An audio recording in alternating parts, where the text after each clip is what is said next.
We are sort of doing a thing today. Today's a proper reading. Hey, look at that. Hello. I'm also live on YouTube for everyone in Discord who does not know. Today, I'm continuing our Anti-Oedipus reading. I'm expecting some interesting chat. My last stream ended up becoming bigger than I thought it was going to be by a wide margin. So, for those who are joining, we'll say abnormally, generally speaking, every Tuesday noon Pacific, we do our continuing reading of Anti-Oedipus and have been doing it for what is going to be 5 years. Ugh. That feels weird to say out loud. That feels fucking weird to say out loud. No, every time you read a book, you discover a new thing. That's what happened in the experience when I read Hegel. It's accurate. However, every Tuesday for 5 years is it's just time passes funny. Because it's the lockdown was March of 2020, and we're like a month away from 5 years. Jesus Christ! Sorry, it's just time passing messes with me. Yeah. It's I don't know if anyone saw Saturday Night Live did their 50th anniversary, and Sabrina Carpenter and Paul Simon played, and Paul Simon said he sang, I sang this song with George Harrison in 1976 on an episode of Saturday Night Live, and she went, I wasn't born yet, and everyone laughed, and she went, my parents weren't either. It's like, oh, people didn't laugh at the same time. People didn't laugh at that second one quite as hard. All right. As we make our way through the chapter on schizoanalysis, we are within a very particular section on psychoanalysis. The specific section is psychoanalysis and capitalism.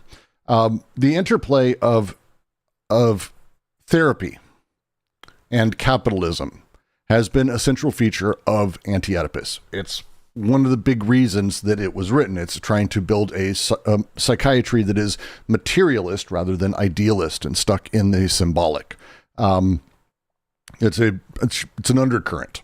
Chapter 4, the introduction to schizoanalysis, is intending to, through an autocritique that they're leveling and through what they've built the entire book, to come out the other side as we start going, hey, how did we get here? How did we have a moment?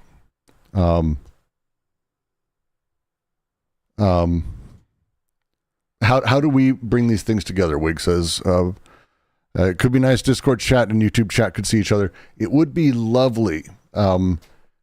Having the chats combined and having them go back and forth is actually far more of a technical hurdle than I think I was ready for. I'll figure it out.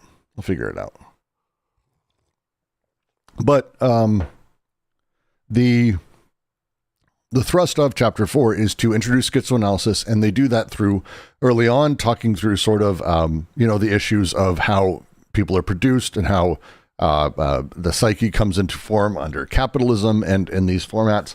And now we're in a very particular section, and that section is on psychoanalysis and the critiques they have around it.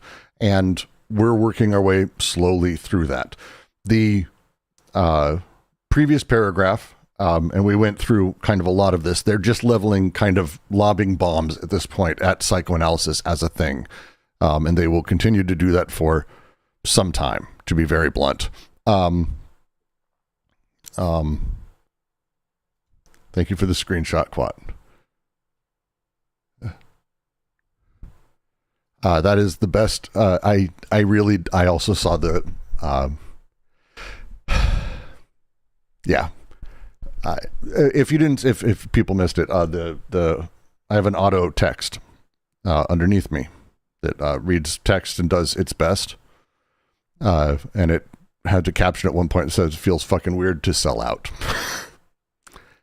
It's a thing I've been battling, because one of the challenges for me is I continually talk about how the worst part of the internet is that it brings out a general combativeness, and how it's built around reinforcing negative argumentation, and that drama and interaction being the first thing that it rewards is reactionary in nature, and therefore creates reactionary content. Lo and behold, I've done video essays that I'm very proud of and I think are very good, but lo and behold, this stream I do shitting on PhilosophyTube, who is not very good, to be clear, is easily the most popular thing I've ever done and has exploded the channel and the QC by a significant amount. Activity, stats, people, interesting people, good people, some people that I follow on YouTube joined up that I didn't know would notice me. So it's a little frustrating at the same time. But that's my own personal demons to battle with. This section and where we're at inside of the book is leveling multiple critiques at psychoanalysis. And they're doing this because the next couple sections are going to be introducing what they term schizoanalysis. It's an alternative, a particularly sized alternative to psychoanalysis. So as we talk about these things, as we make sort of all this happen, it's going to be really important that we realize all the things that they find wrong with psychoanalysis, so when we get to schizoanalysis, it gives us an easier time. Anyone have questions here in Discord, YouTube? Anyone, feel free.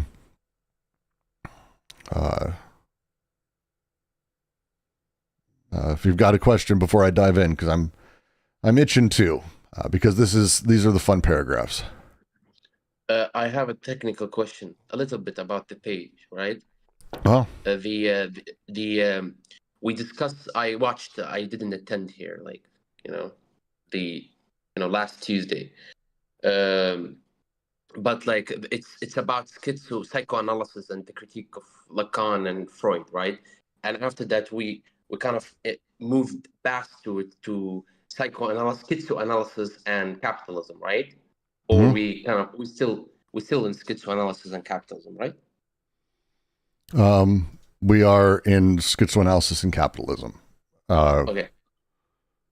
But so we're in psychoanalysis and capitalism. I don't think I went back and I looked at last week's because it's been a long 7 days. I had us at this section right here. Let me 1 sec. I forgot to share my screen and fucking. I'm terrible today. What is with me?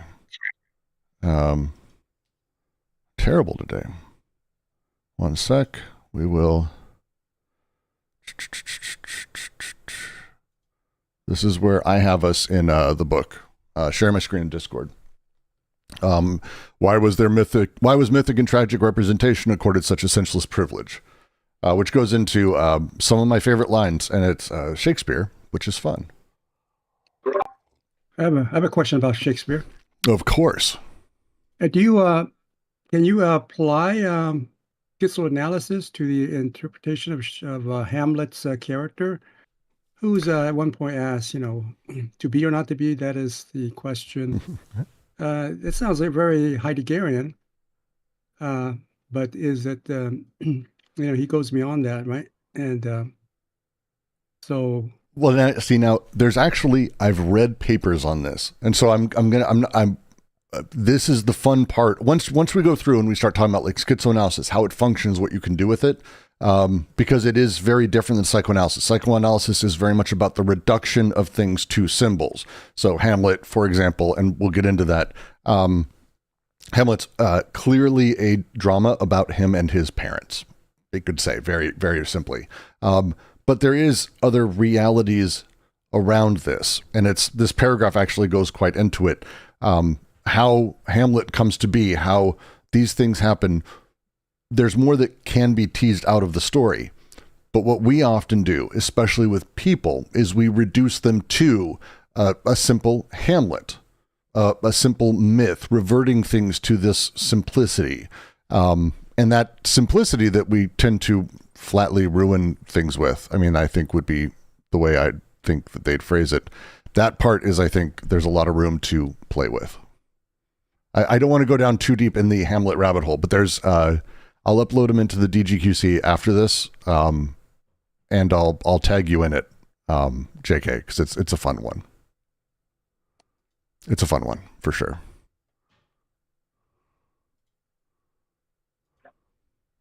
Brooks, who's Henry Miller? Henry Miller is a phenomenal author who wrote Tropic of Cancer and Tropic of Capricorn, amongst others. There's more people may know other works of his better. Phenomenal author. So is Lawrence as well. He wrote Lady Chatterley's Lover is like the famous one. For me, it's I have Phoenix 1 and 2, which are his posthumous papers. These guys are writers. Their posthumous papers, both of them, tend to be less, Miller and, both of them played into sort of a, I don't want to say odd, magical realism or heightened realism. Miller's a very romantic writer, but I would not call him a romantic. Like, he plays into a lot of really poetic language, really beautiful stuff. But they had a lot of essays as well that are pretty incredible as well. I highly recommend Tropic of Capricorn, personally. But there's, again, if you Google Henry Miller, you'll find a few books, may recognize a handful of them in ways you don't quite know. It's surprising. These guys are everywhere. YouTube asks, did playwrights study psychoanalysis, or do we put our filtered lenses on everything we read and project ideas backwards in history? That's part of the question we're answering. So let's go for it. So is Anti-Oedipus trying to map out an understanding of ourselves and society and the world in terms of psychoanalysis, but try to go beyond that into kind of a schizoanalysis of that that resolves those conflicts in psychoanalysis. Yeah, as a bit of a preview, their critique, and they've already said it like a bunch of times, but when you have the dominant method of dealing with a person, be that of one-on-one in a closed-off room as the person lays immobile on a couch after giving you money, that is the current large-scale currency, and having a timer set the entire thing up, and then having the person who's trained look only for mommy, daddy, me as representational qualities, you've done this weird thing where you've not only cut the person off entirely from the world. They open with the line, the schizophrenic out on a walk or a stroll is a better model than a patient on a couch, for a reason.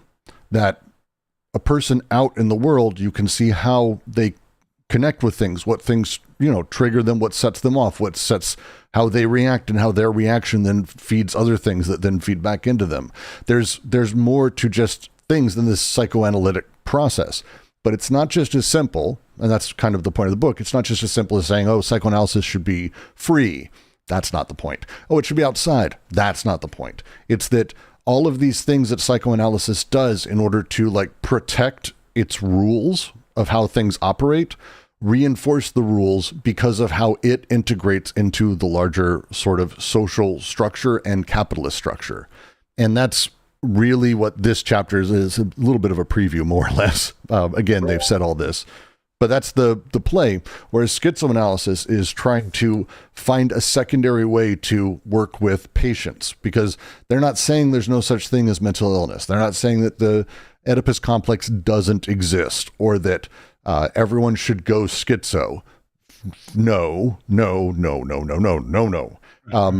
Instead, it's, hey, how do we deal with people if we know, ourselves or others, if we know that we are produced through this process, that we have issues overall with how we are produced, how we are handled, how we deal with things, how repression comes to form in us. If we understand this process, what is a thing we can do to start working on it? And the answer here, and I'll be very blunt, they don't solve it here. That's not their goal. Their goal is to begin the conversation, to give the idea of schizoanalysis a push forward and a rush, so that way at some point more can be added to it, which they do in ATP, I think, very successfully. And after this, as Guattari did, continue to do work and try to find ways to work with those who are catatonic, those who are severely autistic, those who are at the time schizophrenic and in asylums or in group homes, and with group therapy or touch therapy and all kinds of things that were really wild to consider in the 70s and are very boring and expected now, and to continue to make those moves. So that's the push overall. Yeah, it would be fair to say that the psychoanalysis is a product of capitalist society. Yes, absolutely. Okay, thanks. So let's make our way through this paragraph, see what we can do. Why was mythic and tragic representation accorded such a senseless privilege? Why were expressive forms and a whole theater installed there where there were fields, workshops, factories, units of production? The psychoanalyst parks his circus in the dumbfounded unconscious, a real P.T. Barnum in the fields and in the factory. That is what Miller and already Lawrence have to say against psychoanalysis. The living are not believers. The seers do not believe in myth and tragedy. Quote, by retracing the paths to an earlier heroic life, you defeat the very element and quality of the heroic, for the hero never looks backwards, nor does he ever doubt his powers. Hamlet was undoubtedly a hero to himself, and for every Hamlet born, the only true course to pursue is the very course which Shakespeare describes. But the question, it seems to me, is this: are we born Hamlets? Were you born a Hamlet, or did you not rather create the type in yourself? Whether this be so or not, what seems infinitely more important is, why revert to myth?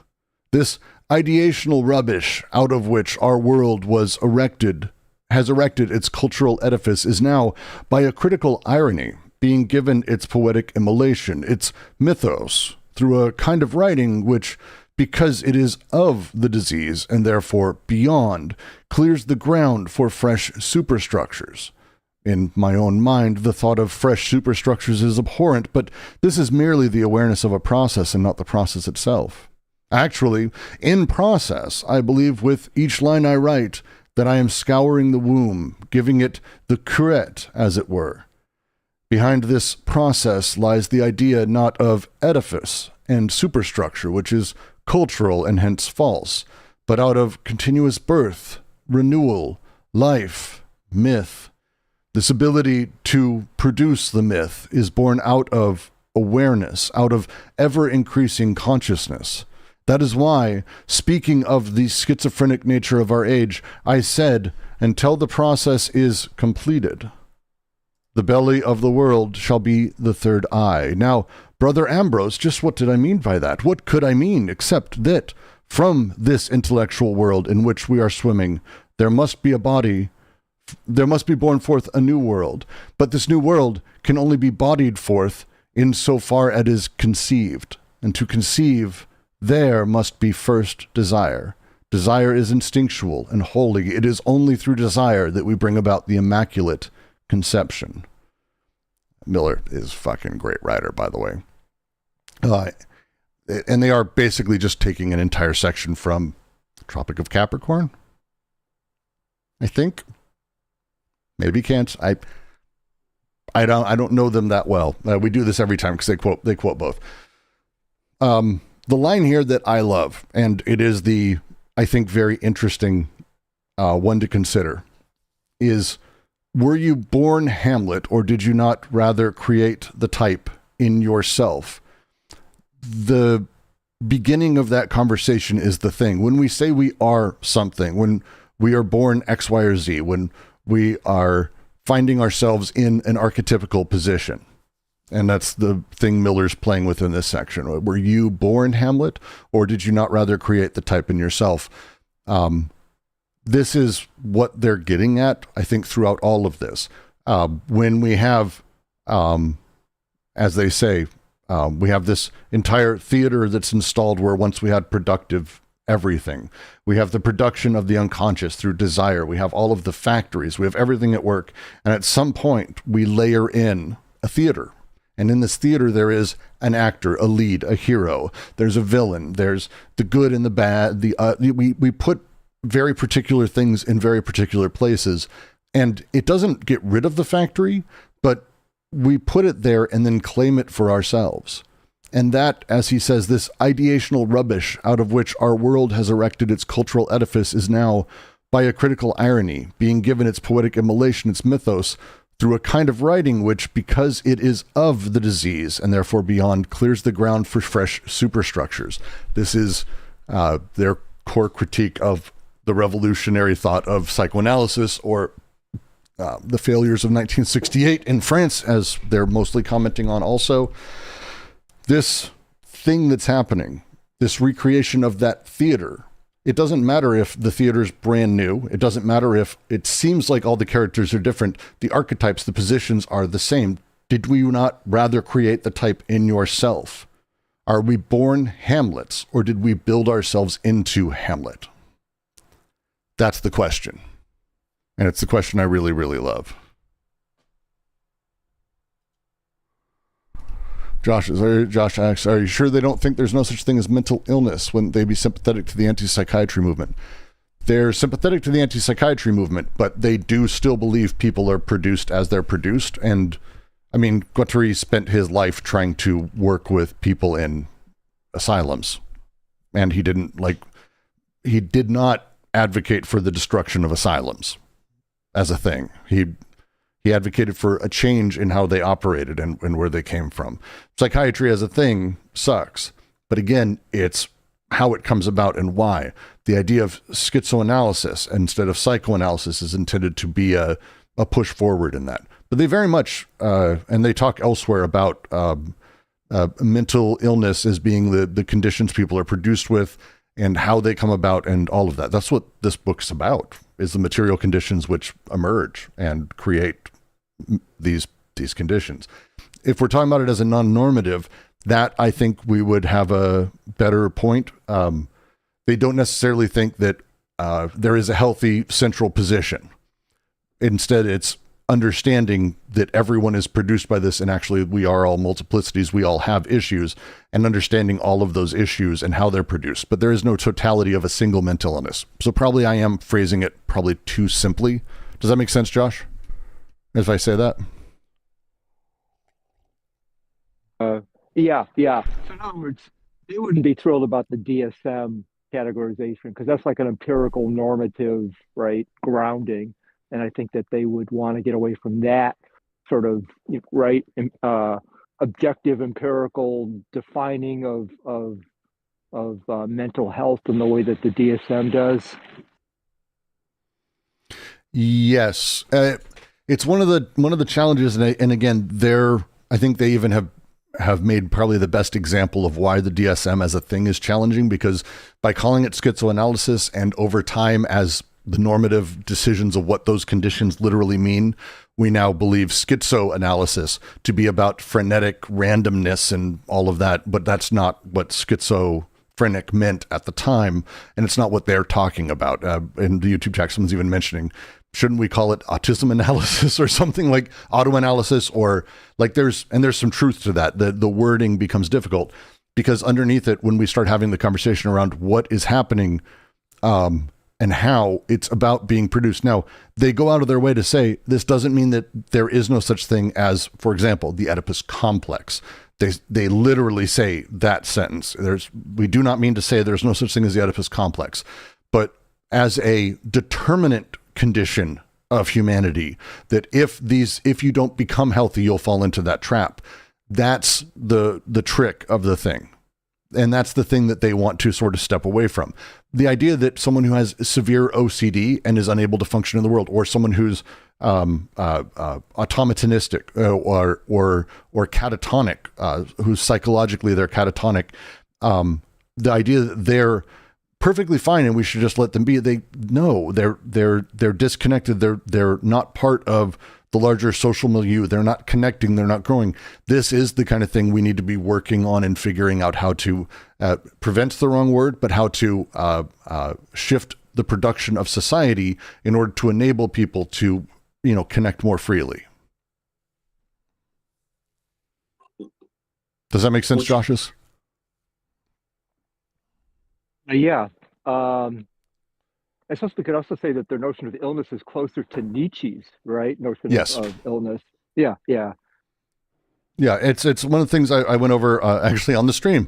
One of the challenges when people hear Nietzsche, and we have a Ratster in the Discord says, if we're produced, you can't separate an individual from the environment. That made them, couldn't you just as easily say they don't believe in physical illness either?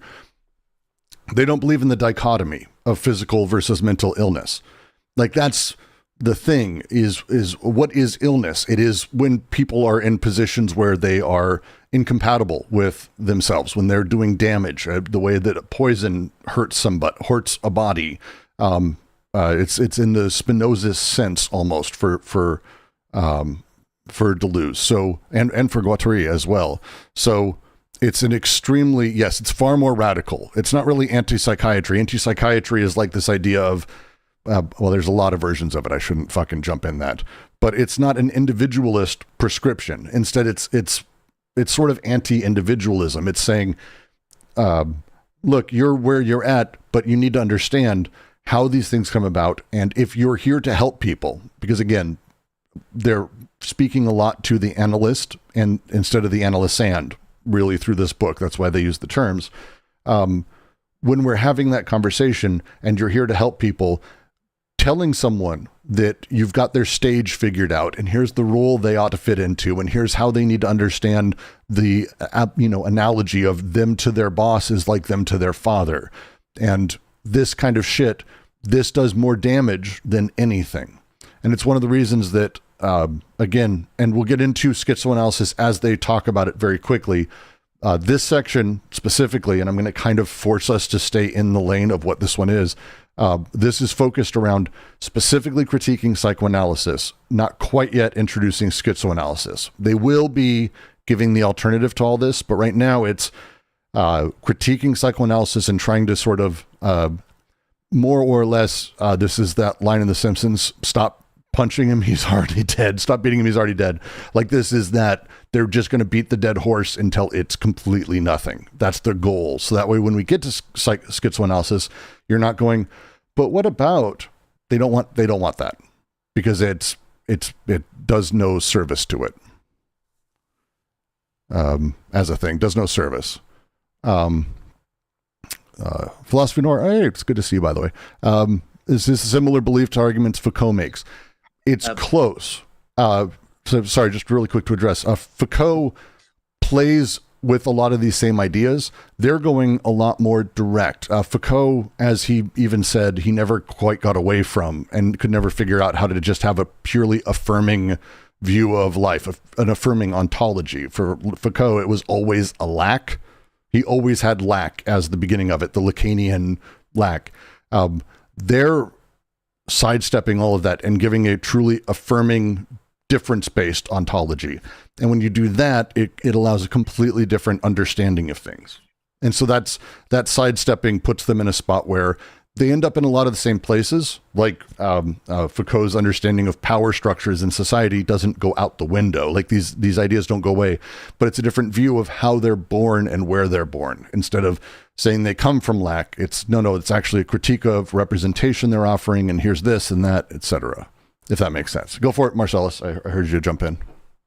Okay, so you have like the Freudian distinction between the narcotic and the psychotic, right? Mm-hmm. And what I read from Anti-Oedipus as far as they kind of progressing now retroactively, right?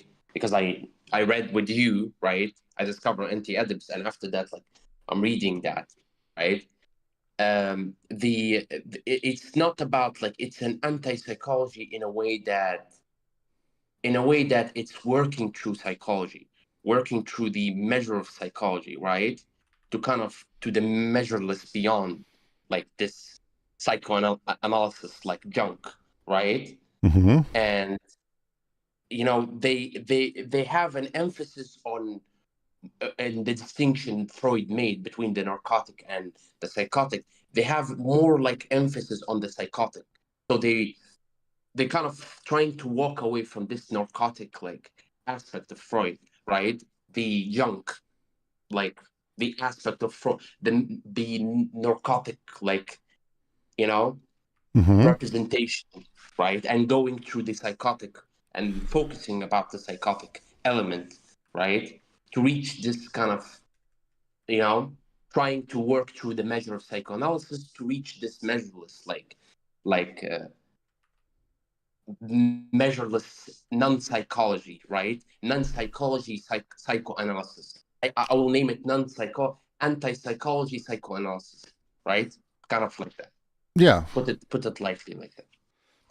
But well, at the base, to like really simplify, this paragraph is saying psychoanalysis introduces this theatrical crazy shit and mythical framework to the way that the unconscious operates, instead of just engaging the real productive life of the unconscious. And they make this point, I think, very clearly through this. The next paragraph is very short. I'm going to read it in about 2 seconds here, and it kind of covers this. But the notes to pull forward, Hamlet doesn't look backwards. A hero doesn't. Whereas the nature of psychoanalysis is to look backwards and reorganize everything and I mean that word quite, reorganize. I try to put emphasis on it. Everything in order to have that thing become true. That's the line here. Were you born Hamlet, or did you rather create the type in yourself?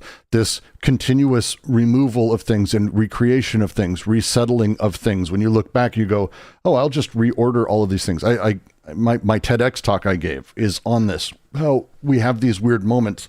This is how the event works for example, for Zizek, the catastrophic events. Malibu goes into this, Lacan goes into this, but it's the idea that when we find a moment, we're like, oh, wow, this thing happened. Look at my entire life leading me to this moment. And it's not that your entire life led you to this moment. It's that this moment led you to reorganize your entire life. And that thing that's happening is what psychoanalysis does. This is the play instead of a cultural edifice. What is being proposed here by Miller, and it's, I know it's a long bit of Miller's work, but is instead a continuous rebirth and renewal instead of that. And that thing and that way that we would regard it would be the big deal here. So it's ultimately a critique in that very specific way. If that makes sense. I hope it makes sense. Sorry for the ramble. Yeah. Like walking away from, I don't know, body psychology, what Lacan called ego psychology, right, to the non-ego. Henry Miller actually, quoted by, I guess, by an Anti-Oedipus, like, he said the poem about like walking away from this kind of ego-based psychology, something to territorialize, like rather than the territoriality of psychoanalysis, we have to kind of like go to the re-territorialization, right? Like the nomad, or I don't know, maybe I'm wrong, but like the re-territorialization. No, trust me, it's like, try imagine typing, someone asked in Discord one day, like typing, like, can someone explain it? And I can't tell you how many times I had to type re-territorialization, deterritorialization, and the territory, like it's the worst set of words. It's not just you, don't worry. Yeah, the re-territorialization, right, of kind of this, psychoanalysis, and it's the gateway. I think the gateway is through, like, the not the analysis, but the gateway through psychosis, right? Rather than like the narcotic, which is the normative aspect of like Freudian analysis, right? That's like, that's what I am kind of, but like, maybe I'm wrong. I will read, eventually I will kind of reach you, right? And I'll kind of like I want to jump forward and read the next paragraph, because it is they do a bit of explaining here, and it's got a few other little quick notes in it. Everything is said in these pages from Miller. They mean that, by the way. Oedipus, or Hamlet, led to the point of autocritique. The expressive forms, myth and tragedy, denounced as conscious beliefs or illusions, nothing more than ideas. The necessity of a scouring of the unconscious, schizoanalysis as a curettage of the unconscious, the matrical fissure in opposition to the line of castration, the splendid affirmation of the orphan and producer unconscious, the exaltation of the process as a schizophrenic process of deterritorialization that must produce a new earth, and even the functioning of the desiring machines against tragedy, against the fatal drama of the personality, against the inevitable confusion between mask and actor. It is obvious that Miller's correspondent, Michael Frankel, does not understand. He talks like a psychoanalyst or like a 19th century Hellenist. Yes, myth, tragedy, Oedipus, and Hamlet are good expressions, pregnant forms. They express the true permanent drama of desire and knowledge. Frankel calls to his aid all the commonplaces, Schopenhauer and the Nietzsche of The Birth of Tragedy. He thinks Miller is unaware of these things and never wonders for a second why Nietzsche himself broke with The Birth of Tragedy, why he stopped believing in tragic representation. A lot of Nietzsche in my life the last week. A lot of Nietzsche. This is, again, just expanding on the points they're making, the points that Miller was making, and they say, I think, very cleanly. The expressive forms, myth and tragedy, denounced as conscious beliefs or illusions, nothing more than ideas. They are just that. And that's what Miller said. They're just ideas. They're things that we came up with, and then we regress. We place them back in, and we reorganize. We place this inside of us. We replace all of the productivity of the unconscious here. And Miller's lines that they have, and I like how they phrase it, the necessity of scouring the unconscious, the scraping of it, the curettage of the unconscious, the matrical fissure in opposition to the line of castration. These things that they're describing is just the movement of away from a a philosophy of negativity, of the negative, of opposition, of lack. That one, tossing it out and replacing it instead with the generative, the new, the space of the different, the space of productivity and the positive is, and that's why they say everything is said in these pages from Miller. It's spot on from the things that they're talking about. On the other side, the guy Miller's writing is like, hey, there you go. Myth, tragedy. These things are good. Oedipus and Hamlet, they're good expressions, pregnant forms. They express the true permanent drama of desire and knowledge. There's a permanent drama. There's people are internally, we have internal battles with a hero self and evil self. We have a devil over here and we have an angel on this shoulder. That kind of shit. And it's like, because he's stuck. He's stuck in the idea of tragedy being the drive and this and that. Nietzsche did break with the birth. Nietzsche broke with a lot of his earlier works, by the way. I did a big stream on this recently. A couple people may have seen. But Nietzsche did break with his works. He writes about it in more than a few places. He understands his misunderstanding. And when he does this, and I like this part of Nietzsche a lot, he's not saying that, oh, I'm sorry it was wrong. And like, well, Nietzsche didn't come up with like a banjo and record a video. Instead, he says, the most interesting part for him is that he's aware he was wrong. He calls it a sickness. He calls all of these things he had like the sickness that he's coming out of. He was ill, but that's not what he's talking about. He's talking about overall this idea of, again, not separating mind and body, that he was ill. And from this, bad ideas, bad conscience was formed. And that thing is what he wants to move forward from, that consider it the illness, consider it the movement. And this is why that's how Nietzsche talks about it. He breaks from these things. It's really fascinating. It's really fascinating. And yes, it was one very long stream. I finished cutting it up last night, and it's 10 segments. That's the shortest I could get each of them. It's a lot. So that's where we're at now. Basic idea. We're about to actually get into Foucault, because I know someone asked about Foucault, and its timing's great. Is everyone following so far this part of the critique, the myth and tragedy and all of that? Is everyone generally getting it? Questions, comments? Anyone, please?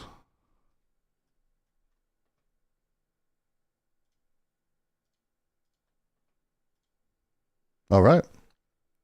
Then we continue. Michel Foucault has convincingly shown what coupure, the break, introduced the eruption of production into the world of representation. Production can be that of labor or that of desire. It can be social or desiring. It calls forth forces that no longer permit themselves to be contained in representation. It calls forth flux and breaks that break through representation, traversing it through and through, quote, an immense expanse of shade extended beneath the level of representation. And this collapse or sinking of the classical world of representation is assigned a date by Foucault, the end of the 18th and the beginning of the 19th century. So it seems that the situation is far more complex than we made it out to be, since psychoanalysis participates to the highest degree in the discovery of the units of production which subjugate all possible representations, rather than being subordinated to them. Just as Ricardo founds political or social economy by discovering quantitative labor as the principle of every representable value, Freud founds desiring economy by discovering the quantitative libido as the principle of every representation of the objects and aims of desire. Just as Ricardo discovers the subjective nature or abstract essence of labor beyond all representations that would bind it to objects, to aims, and even to particular sources. Freud is thus the first to disengage desire itself, as Ricardo disengages labor itself, and thereby the sphere of production that effectively eclipses representation. And subjective abstract desire, like subjective abstract labor, is inseparable from a movement of deterritorialization, that discovers the interplay of machines and their agents underneath all the specific determinations that still link desire or labor to a given person, to a given object in the framework of representation. Desiring production and machines, psychic apparatuses and machines of desire, desiring machines and the assembling of an analytic machine suited to decode them, the domain of free syntheses, where everything is possible, partial connections, included disjunctions, nomadic conjunctions, polyvocal flux and chains, transductive breaks, the relation of desiring machines as formations of the unconscious, with the molar formations that they constitute statistically in organized crowds, and the apparatus of social and psychic repression resulting from these formations. Such is the composition of the analytic field, and this sub-representative field will continue to survive and work, even though Oedipus, even though myth and tragedy, which nevertheless mark the reconciliation of psychoanalysis with representation. The fact remains that a conflict cuts across the whole of psychoanalysis. The conflict between mythic and tragic familial representation and social and desiring production. For myth and tragedy are systems of symbolic representations that still refer desire to determinate exterior conditions, as well as to particular objective codes, the body of the earth, the despotic body, and that in this way confound the discovery of the abstract or subjective essence. It has been remarked in this context that each time Freud brings to fore the study of the psychic apparatuses, the social and desiring machines, the mechanisms of the drives and the institutional mechanisms, his interest in myth and tragedy tends to diminish, while at the same time he denounces in Jung, then in Reich, the reestablishment of an exterior representation of the essence of desire as an objective desire, alienated in myth or tragedy. It's a long paragraph. It's a long paragraph. We will go through every single fucking thing said, though. Good Foucault, by the way, as a thing. Good Foucault stuff. Let's talk for a second about Freud. Then we'll make our way through it. Now let's talk about Marx and Ricardo too.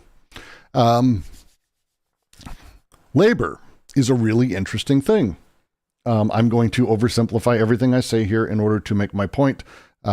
Please go read Marx. Please go read Ricardo. Please go read all of these people. When we look at capital, we look at capitalism, we look at our society at large, even today post-Marx and post-Ricardo, it is very easy for people to presume that capital and businessmen are the ones who make things happen.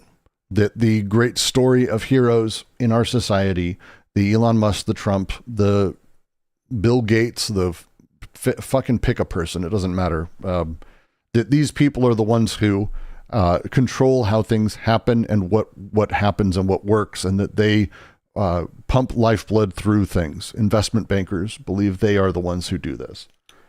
Ricardo and Marx showed conclusively, and I think it's silly to say otherwise for a bunch of reasons, that it's not really the case, that it's not these robber barons at the top, but instead that labor is actually the thing that allows profit to exist, that the underlying thing that is pumping through all of it is this abstract quantity of labor, and that's what is really at the base.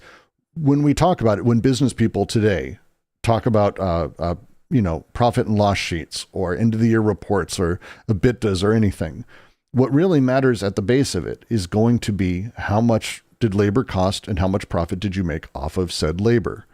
And business people understand this. It's a thing that is very, very basic these days. How much labor did you have? How much did it cost? Because that is actually where you're able to push down costs. And it's a chain. If you, let's say you are at the very end, you build mechanical keyboards, but you don't, print all of the fucking keycaps. You don't actually go through the process of vacuum forming and injection molding keycaps or making PCBs. You buy all of those pieces and you put them together. Your labor is putting it together, or you have a factory that does it. That's fine. But all the pieces had labor that were part of that being made. And all the pieces that had material coming from places had labor in the mining and the extraction and the reforming and the melting down and the smelting and whatever else had to go into making all the parts that those things had. This spiderweb chain out that leads to the product I have of a mechanical keyboard on my desk. The only thing that increases profit is reducing costs of labor. There's no break in that.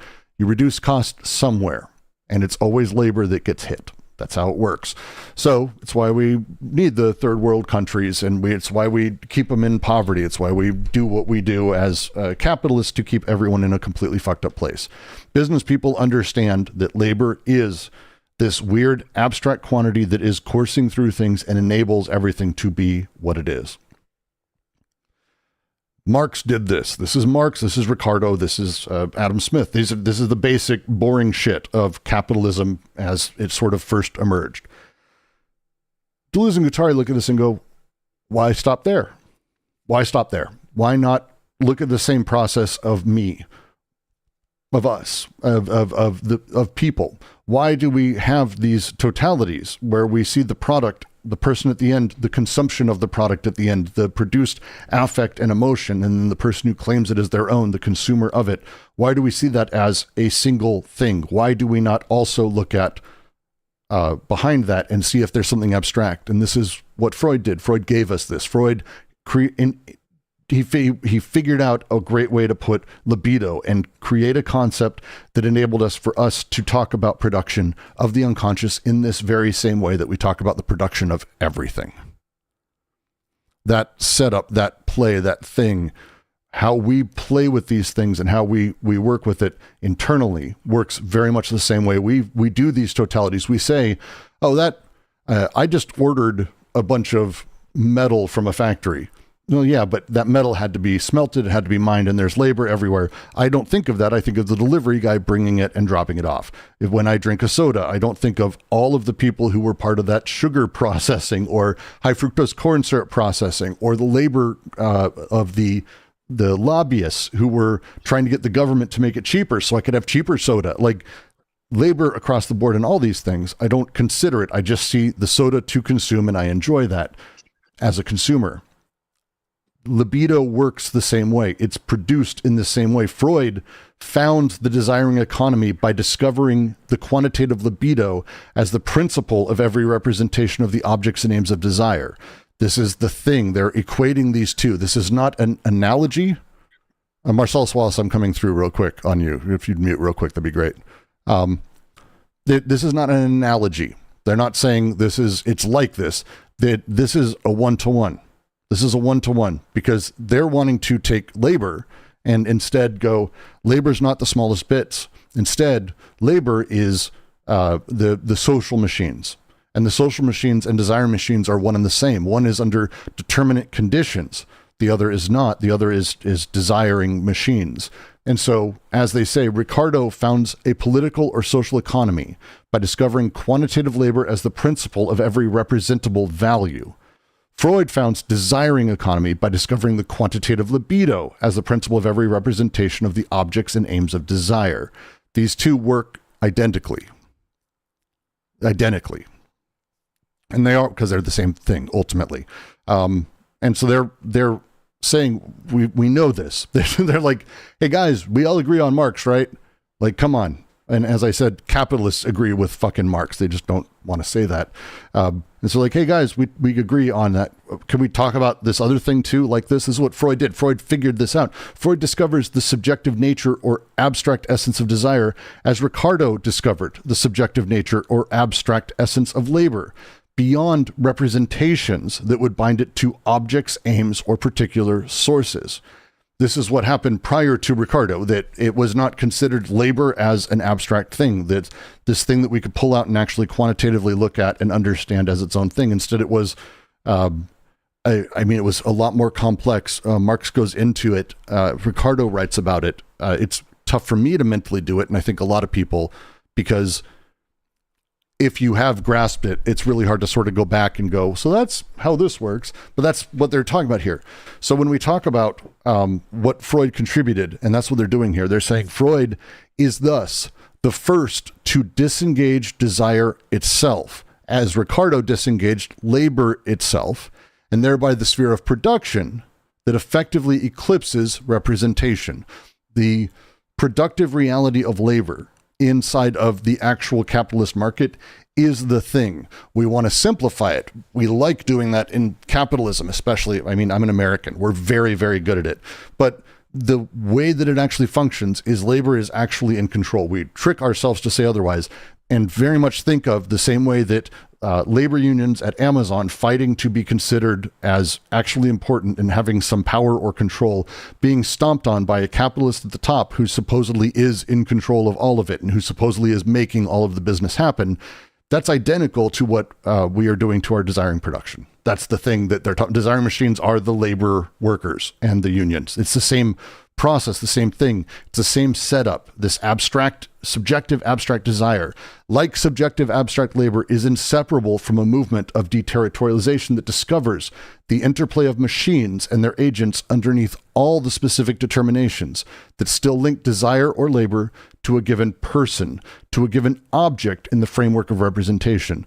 Labor, as much as we may, I did this labor, that's great. That's great. But once you're in a factory, once you're part of social machines, we're way out of the despotic. We're way out of the space of the hunter, the nomadic hunter who is the guy who hunts. Oh, good hunt today, Jim. Thank you for that. We're way past that. You're free to tell me all the labor that went into my iPhone. You're free to do that. Who? I think it would be interesting, but that's not really, we've disengaged it. We've disengaged it. That's it. And the way that desire works is the same thing. Again, still plays in the same way, still sets up in the same way. I'm going to go through each of the examples so far because I'm right here where it's, they're going to say desire and production machines, and I'm going to go through and give examples of all these. Is everyone following so far? I'm very good. I'm very good. Okay. We will further to understand. All right. Let me look. Commodity fetishism.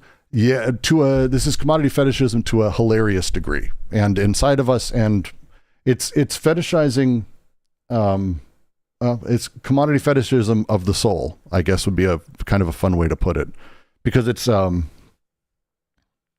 really plays in a very different way. Let's see. From YouTube, like Marx Wilhelm Reich wanted a way to objectively measure those quantities of libido.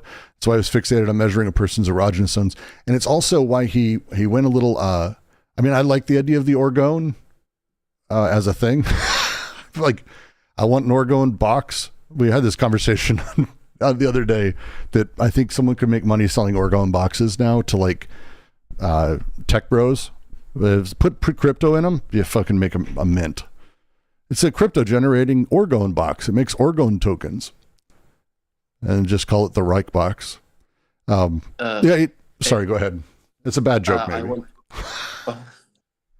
I want to add something. If you want to kind of read about this, right, about what like Deleuze mentioning the outlines, the Grundrisse, the outlines by Karl Marx. He talk about how productive consumption and how these kind of like he kind of envision it as negatio, like Spinoza's, right? Whether you have productive consumption, consumption,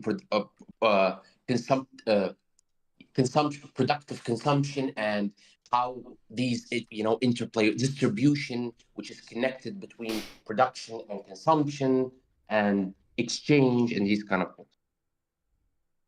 Yes.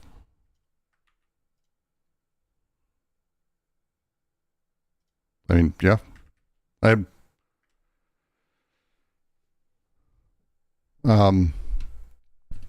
Let's see. Do I want to go through each one of these things as examples? That I'm actually maybe not going to in the same way. I want to talk about a couple of these because there are footnotes, and then there's a footnote obviously at the very end of the paragraph. The language used here and what they're doing through The rest, like this is an entire fucking page, paragraph, because why not? They do this a lot towards the end of this book. They do it a lot towards the end of this book.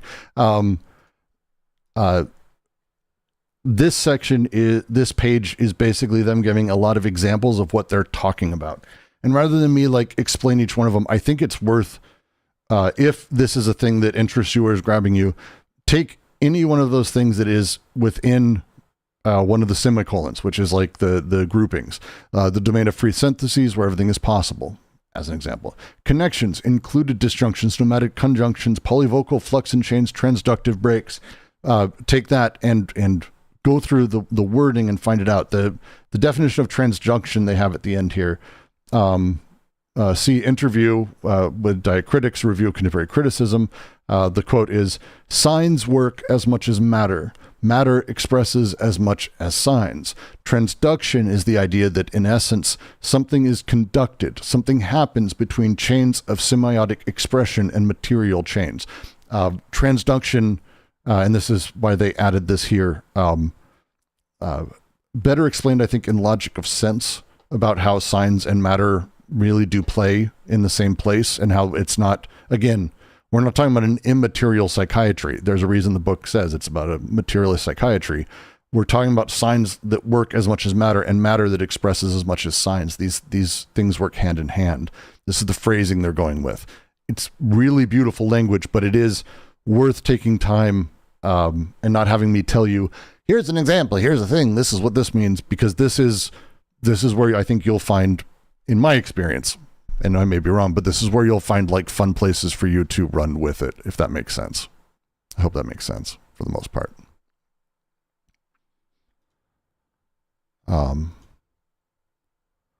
Yeah. That last footnote though, for the end here, I want to talk about two bits. Let's do this little bit at the end before we get to Freud. For myth and tragedy are systems of symbolic representations that still refer desire to determinate exterior conditions as well as to particular objective codes, the body of the earth, the despotic body, and that in this way confound the discovery of the abstract or subjective essence. This sentence is them doing the thing they do where they sort of restate the point. And they do it very cleanly, despite having said it in like a lot of words. When we involve ourselves in myth and tragedy, and we do this internally, we find, oh, I'm just like this, or I find myself in a film or a story or an archetype. Joseph Campbell basically screams that this is how stories work, and he's wrong. But when we do this, they are symbolic representations that refer desire to determinate, not descriptive, determinate conditions, as well as particular objective codes. And what happens there, and the body there is a despotic body, you'll notice it doesn't say capital because capital isn't about codes. What happens is that abstract essence, to say another way, the confusing reality that is desiring production and the affects with which we have to play with, having that geared towards goes, oh, it's just like that. It oversimplifies, it crushes it, and gives us something to paint over that subjective essence that hides from us. We do this to ourselves, and this is done to us. And the last point they have here about Freud is that he was doing this.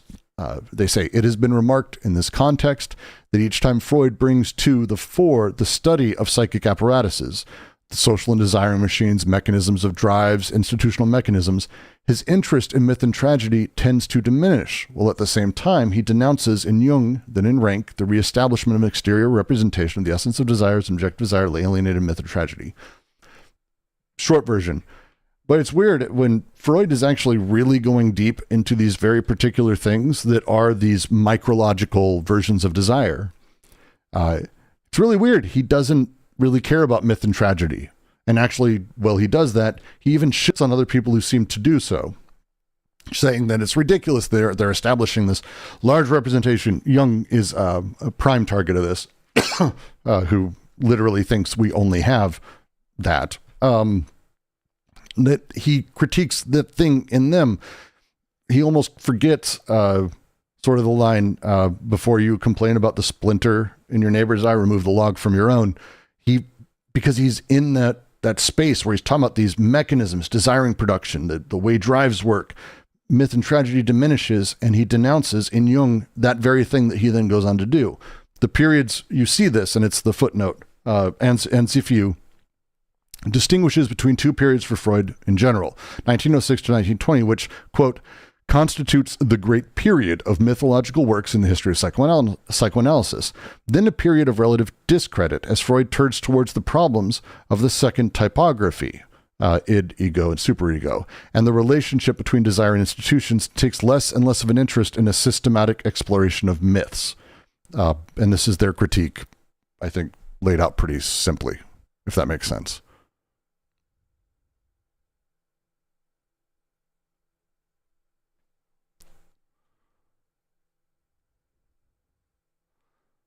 Cool. Thoughts, questions, please, everybody.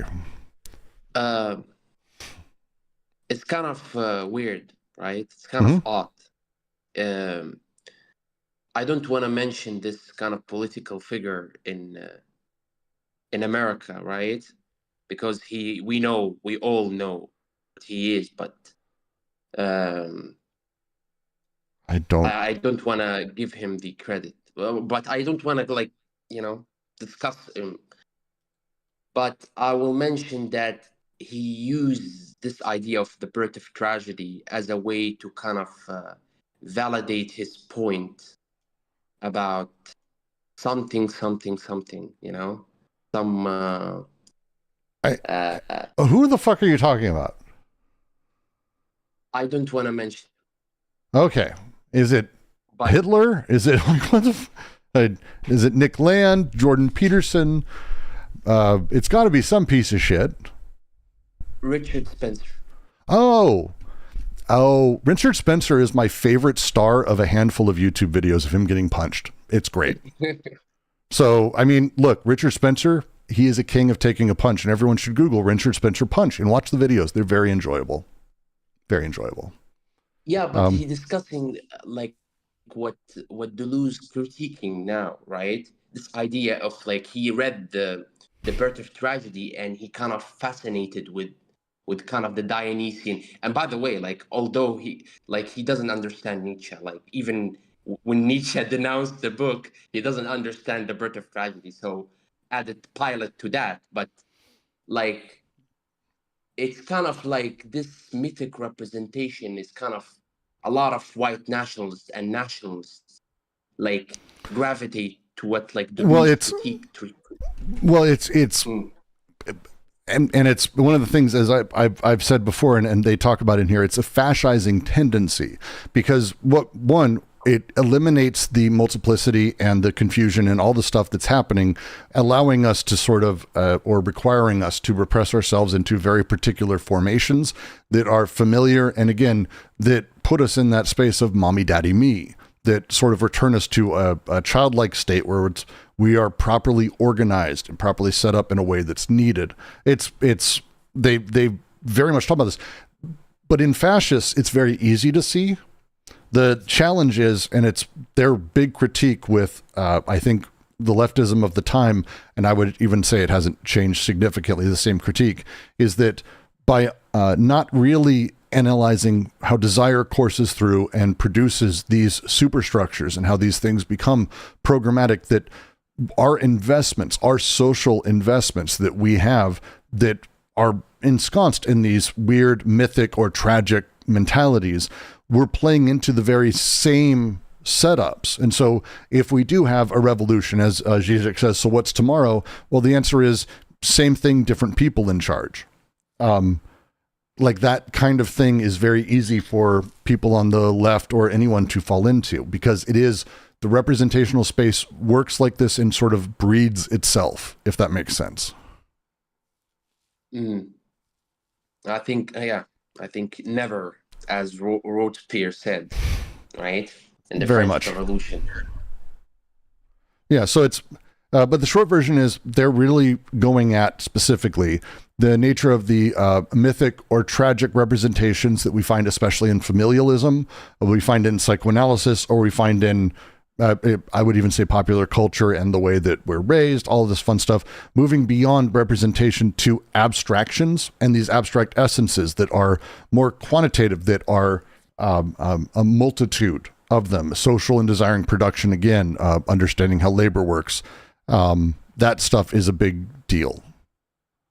Yeah. So did Nietzsche reject his own writings of In the Birth of Tragedy because it was the myth? But the idea of the Dionysian, doesn't that continue with the will to power, and isn't that used by Deleuze as a productive desire?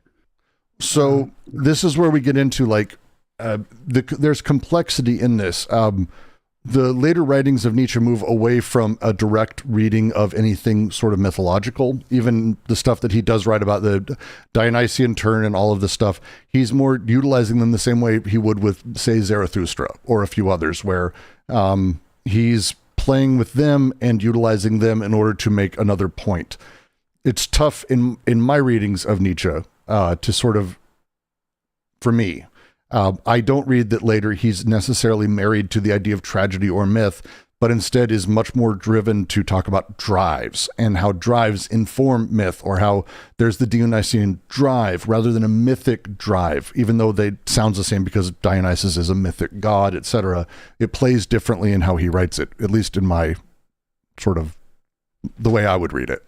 But it's a fair question and something I think worth tarrying with. Did you read Brooks Nietzsche's doctoral dissertation? It's been some time. It's been a while.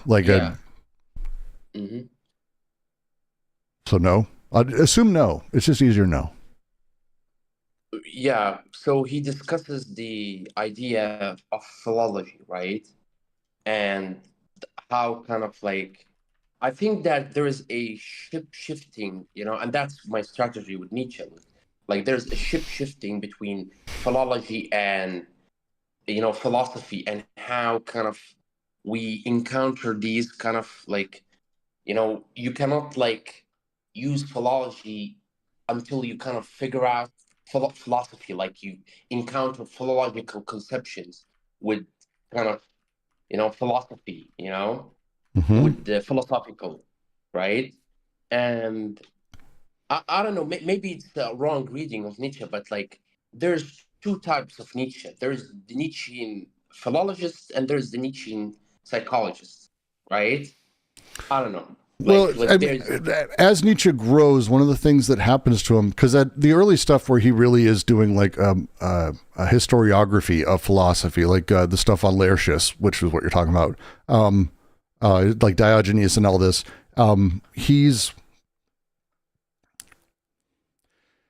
he spends a great deal of time in his earlier works breaking down myth, breaking down the history, breaking down specific thinkers. And, you can see, I think, in him at that time, what he will come to sort of do. The stuff that he finds, in my opinion, as I read it, the stuff he finds in the pre-Socratics, as he plays with the Heraclitus or the Stoics and these other things, is kind of what I saw in that. And he starts moving away from necessarily caring about any specific thinker and more instead going to these abstract sort of plays of the drives. This is why the will to power is interesting as a thing, because it's not tied to a specific position. It's as much as, again, it's a will of might, or however you want to fucking translate it, but it's the will to overcome. There's a contingency to it rather than a determinate position that it's in. As he makes this move from those objectivities to subjectivities to this sort of a direct commentary on one or two things to more of a universalist play, you see him as he comes out, and I think it's in, I want to say, Genealogy of Morals, where he talks about coming out of that sickness. And from then on, his writings on myth are very different, and it's if existent at all. And I'd actually have to go back and look. You mean after human all too human, Nietzsche after you? I don't know. Like I don't know where exactly the break is, but it's somewhere around there, I think. Okay. I have to go back through it. It's again, dude was prolific, so it's around there.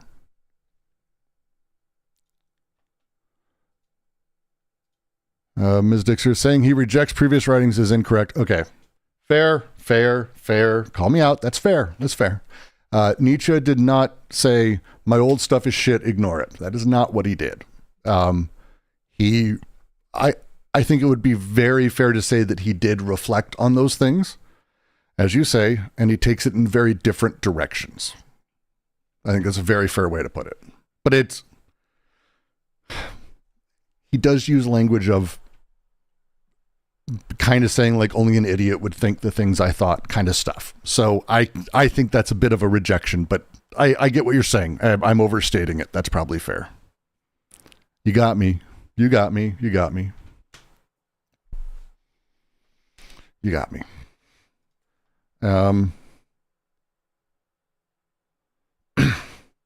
Oh, Lord.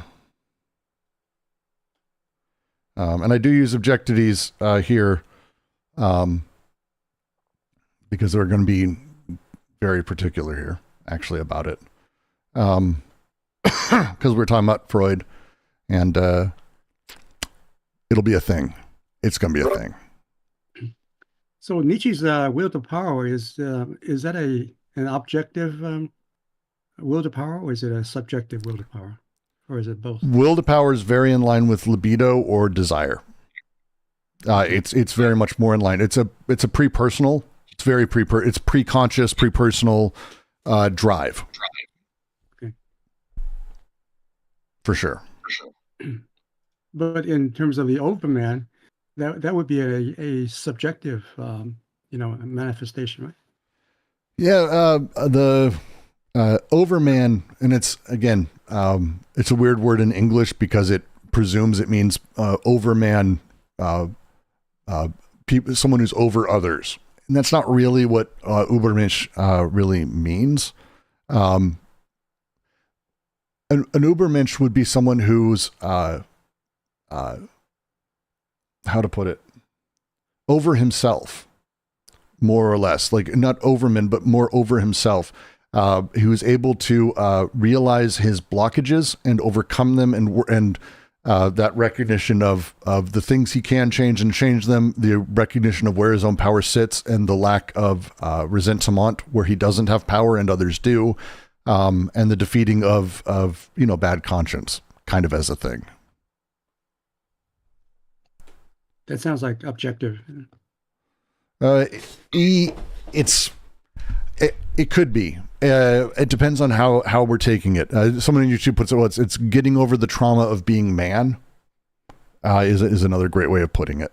That is I like that. But it's complicated. It's a lot. But I would say it's contingent and subjective, and Nietzsche tends to drive in that direction, especially in his later works. But that's my opinion. That one's my opinion, more than anything. That's my opinion. This next paragraph is a bear, just for everyone who's curious. If there's another long paragraph coming up, we're literally at it, and it is significant. It is a lot. It's going to be a lot. So if you have any questions or anything else, now would be the time to say so, because we are going to make the next play and we are going to keep moving forward.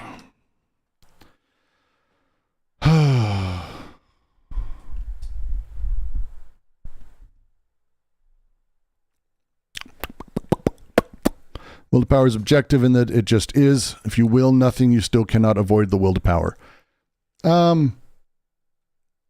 Yes. Again, it's going to come down to like objective and how we play with that or how we use it. Generally speaking, I think that's a really fair way to put it. Brown Bunny. Yeah, it's a fair way to put it. Yeah, it's it's tough because I'm trying to figure out what we mean when we say objective. If we mean that it it exists outside of perception, because desire then is an objective thing. But I'm hesitant to say that because necessarily there's the requirement of a viewer, an objective observation of it, and suddenly it's not pre-personal anymore. Is it objective? It's tough. Is it subjective? Well, it acts subjectively, but it's a whole thing. I don't know how else to make that noise. Yeah. So the next page, we're going to be getting into objectivities and subjectivities, by the way. So it's literally going to probably be a thing that answers our question. It's a whole thing is, I think, a fair answer. It's a whole fucking discussion that I'm mentally unequipped right now to sort of dive into. We might get there on our own. We're going to be making our way now through how subjective representation, as we've been talking about, the thing that sort of captures desire, the mythic, the tragic, the heroic, the stage, the theater, how it is able to work with desire and assign it to objectivities. These are objectivities as they'll kind of talk about here, and it's its own sort of unique term. I don't like how they translate it.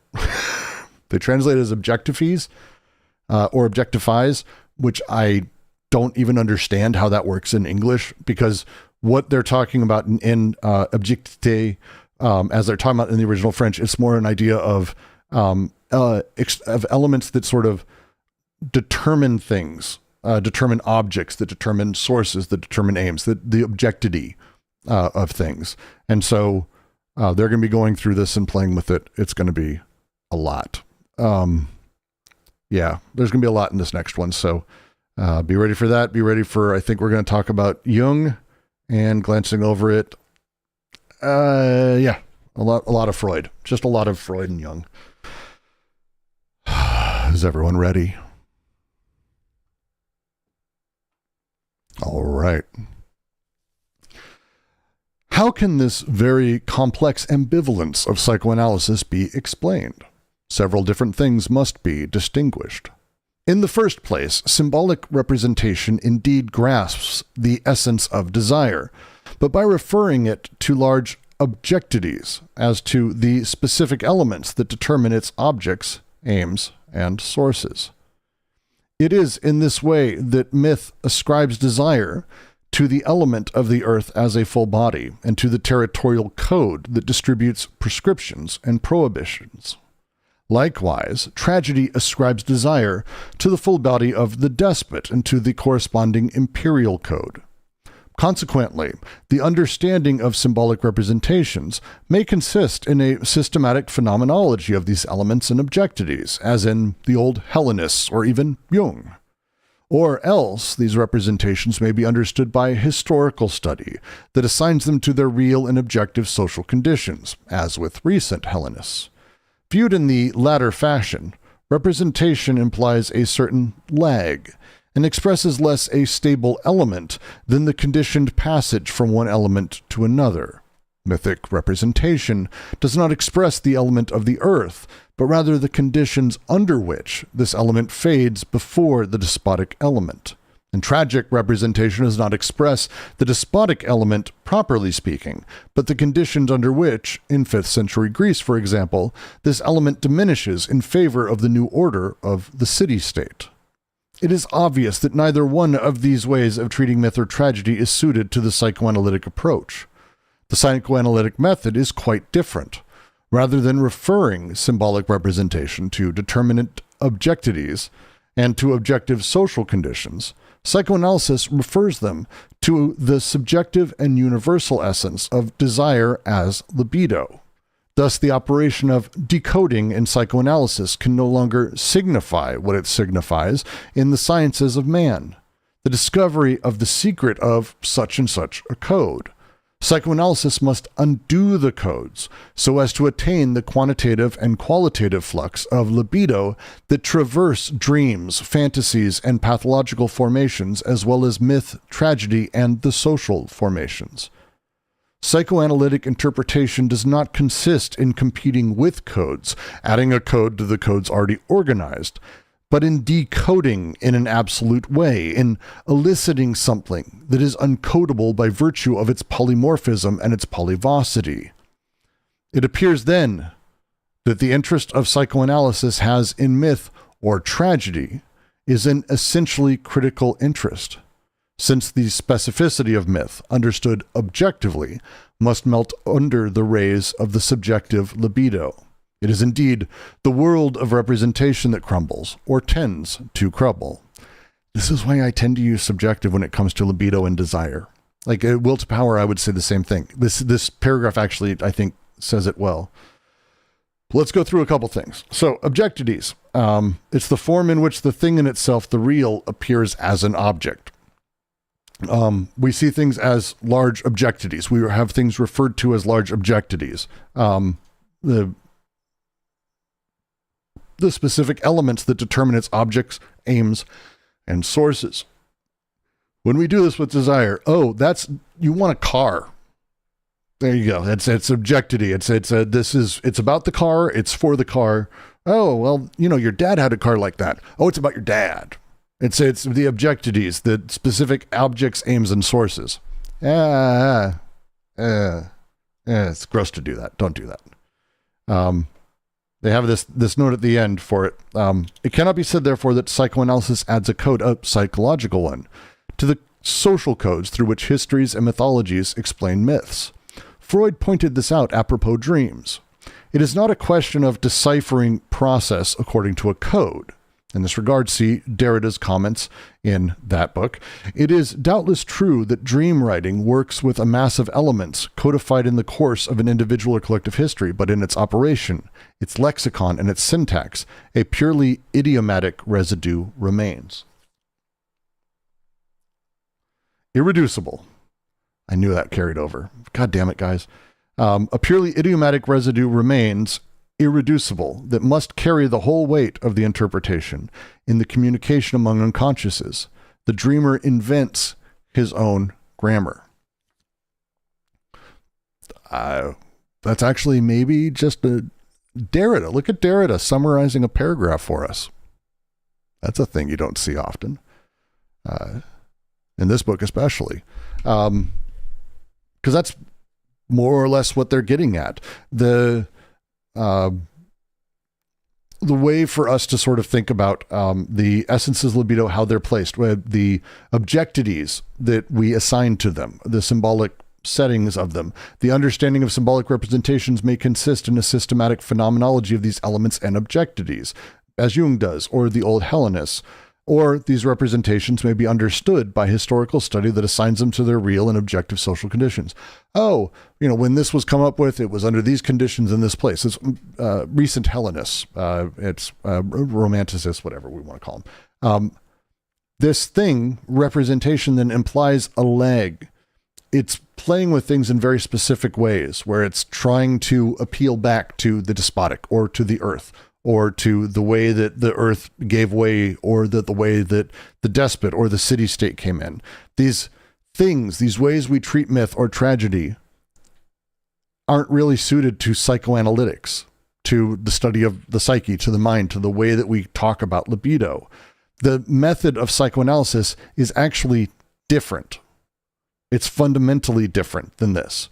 Rather than referring symbolic representation to determinate objectities, and to objective social conditions, psychoanalysis refers them to the subjective and universal essence of desire as libido. This is the good thing. The good thing. They just went through this. This is them restating just in the same way, and they're breaking down how Marx and Ricardo did this with labor. Now we're doing it with libido, and they're going through the process, almost identical, actually, to how Marx and them did it. So that's what we're witnessing. That's what they're doing. They're like, hey, look, this is the thing. It's these elements that people come in and talk about. Oh, I hate this. I have nightmares about this. I'm seeing this, blah, blah, blah, blah, blah.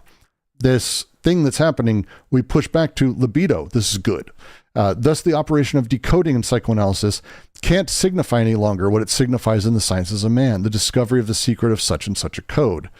That's what psychoanalysis has traditionally been doing. They're saying, no, get to libido, get to this thing, get to this qualitative flux of libido beneath these representations. This is what they're saying is that psychoanalysis is trying to get at, but getting stuck on the way. It's not about, how to put it, even in its worst, psychoanalysis isn't really trying to interpret codes. It's trying to break them down into libido, but then immediately reforms them into what is considered the healthy libidinal code.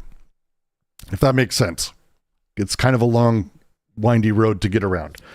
Because they're not wanting to throw the baby out with the bathwater. They're not saying like, fuck psychoanalysis as a thing. That's not what they're doing. Hey, LJ, go for it. You said something about healthy libidinal codes. Where was that mentioned before? It sort of wasn't. I was kind of just making a point. Okay. Chapter 2, and I did air quotes. Sorry, you can't see me. I meant it sarcastically. I apologize to anyone who's only hearing my audio. I suck at that sometimes. So basically what they're saying is that the psychoanalytic method, instead of talking about the determinate objectivities to objective social conditions, psychoanalysis refers them to the subjective and universal essence of desire as libido. Thus, the operation of decoding in psychoanalysis can no longer signify what it signifies in sciences of man, the discovery of the secret of such and such a code. Psychoanalysis must undo the codes so as to attain quantitative and qualitative flows of libido that traverse dreams, fantasies, pathological formations, and blah, blah, blah. And then, after that, because that's kind of where they end up going. That's the good thing psychoanalysis does. They spent chapter 2 talking about then what happens is they go, what you really need to do is work on your relationship with your father, because the proper healthy, and I'm putting that in quotes, the good healthy Freudian thing is to go, well, you need to respect your father and you need to not desire your, like this kind of thing. And that's, are you saying that there is a universality when decoding during the normative psychoanalysis? That's what you're reading from this particular few sentences? That's what they're saying, I think, as well. That there is that getting to that abstract, the same way that a Marxist economist or materialist analysis of history is trying to get to the material, the baseline, like labor or class or these things that are like really baseline. That's the first step. The mistake is made after that, as they're going to be saying. There's an issue at some point, but this is the thing that psychoanalysis does that it's trying to do and trying to get at. And so it's, they say at the bottom, psychoanalytic interpretation does not consist in competing with codes, adding a codes to codes already recognized, but decoding absolutely in eliciting something uncodable by virtue of its polymorphism and polyvocity. It appears then that the interest psychoanalysis has in myth or tragedy is an essentially critical interest, since the specificity of myth, understood objectively, must melt under the rays of the subjective libido. It is indeed the world of representation that crumbles or tends to crumble.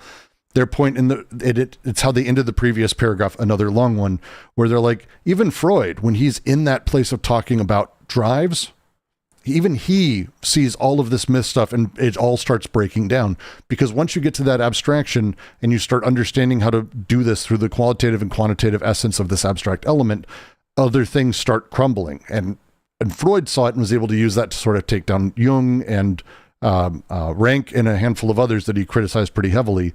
And then of course he kind of went back on that a little bit, as they say. But that's the thing psychoanalysis is trying to get at, that they will say, and they have said, Lacan continues to try to get at and is trying to do his best to, but still is stuck inside of the space of representation in his way. If that makes sense, LJ. Sorry. I'll ask a little bit more later. And also, I think you jump over to the other page, but the stream is still stuck in the previous page. Oh my God, really? No, this is it's tough because, it's okay. It's actually 2 pages, so it's the single paragraph is on both pages. So I did move over. Sorry. There. But it's that last line. The specificity of myth understood objectively must melt under the rays of the subjective libido. It is indeed the world of representation that crumbles or tends to crumble.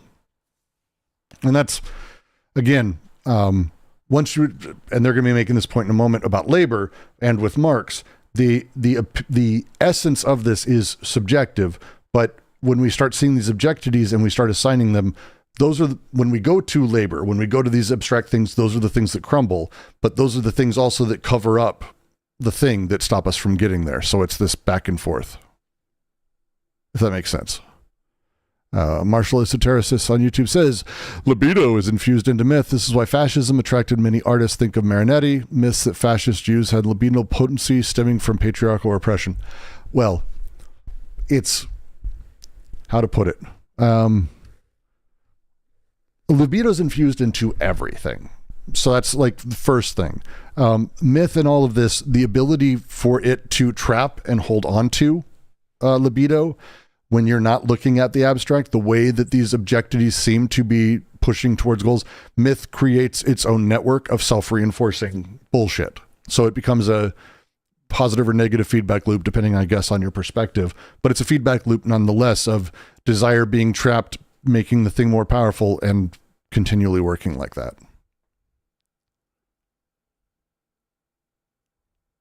Yeah. Brooks, where is Marcellus typing this? I'm not seeing it in the... Sorry, it's in YouTube. Sorry. I need to figure out a way to get... I need to figure out a way to get the universal chat. I don't know how to do that. If anyone has an idea, feel free to let me know. Because I never looked it up because I never thought YouTube would ever get... Nothing against YouTube viewers. I didn't think anyone from YouTube would say a lot of things useful. I thought it would be mostly spam bots, and it was at first. But yeah, I need to figure that out. Maybe you can just, like change the size of the YouTube chat and then post, like, use that as part of your screen, like put it as... I don't like having chat on screen because people say awful shit, and I don't want to have like automatic. It's tough. You might need a separate moderator for that, but yeah. Please keep going. Yeah. It's a thing I'm going to look into. It's a great idea. It's just, I've watched a handful of people have problems with that, and a lot of people, we're lucky. We tend to have a very, very productive chat, both here and in Discord. It's incredible, actually. And that's, I want to find a way to mix them. I got to look into that. Feels like a bot thing. I don't know, but that's the jam for this at a basic level. That's the jam.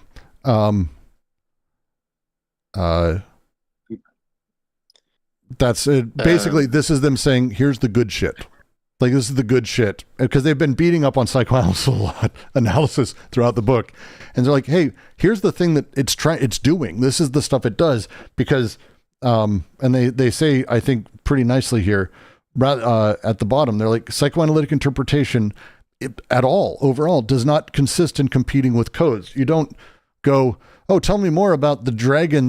No, they go, oh, look, here's libidinal drives, but they attach it to something, but they start with that. And so it's great. This is good. This is the thing. This is like, they're like, oh, this is good shit. It's good shit. Like when Lacan attached like desire to speech, full speech, and like empty speech, right? Well, Lacan takes it further. Exactly. Yeah. And after that, to the extent, but this speech, like he did it, like he figured out a way to turn it to some kind of symbolization, right? In the first place, right? Yes. A symbolic that constitute like the subject, right? Singularity, I guess. Yep. I don't have a big response for that. It's just a yep, basically. Because that's a yep. Lacan takes this further. That's like the entire point of what they're going at, and they're trying to take it another step. The story goes, as I think Deleuze tells it, that eventually Lacan invited him over and finally got to meet with him, and he wished, I wish I had more students like you, because he challenged and did He never admitted that Guattari was really the one doing that. I don't think Deleuze had the desire to challenge Lacan. He was quite enamored by him, I think, at various points. If you read Logic of Sense, he's clearly enamored by psychoanalysis. Without Guattari, I don't think Anti-Oedipus would nearly have been anything like it is. So there's a fun little interactions there. But that's kind of what they're getting at in this section, in this paragraph. Again, the little examples that he's giving, I highly recommend going through, copying and pasting them out of the text and Googling them. There are lots of little notes. A lot of the secondary texts go through this paragraph's one of them. A lot of little things that they're making comments on and commenting on that I'm not going to be going over because we're not that much of a deep dive channel. We're just a conversation and helping and sort of pushing forward channel. So it would be a thing to do. But the next bit we're going to be getting to, and will probably be the last paragraph today.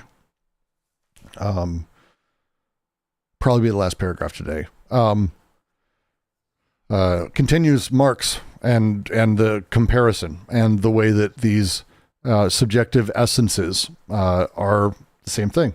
Again, one of the things to remember when it comes to molecular and molar, and Sunday was streaming yesterday and we got this wrong. It's one of the tough things. Molar doesn't just mean big or large. We like that. Molar sounds like that. I have molars in my teeth. My big teeth are the molars. There's a lot of reasons and weird etymology for that. But specifically, the phrasing for them is the molecular to the molar. And it's on the scientific side of things. When we talk about molar, we mean mole. We mean a shit ton of things. There's a specific number, but it's a fuck ton of molecules together. It's meant to be an aggregate. That's the idea. It's a ton of them together. So many that you can't see one. That's what a mole really is. It's just a ton of that thing versus the molecular. So when we have these things, if I say I have a molecule of carbon and I have a mole of carbon, I have carbon.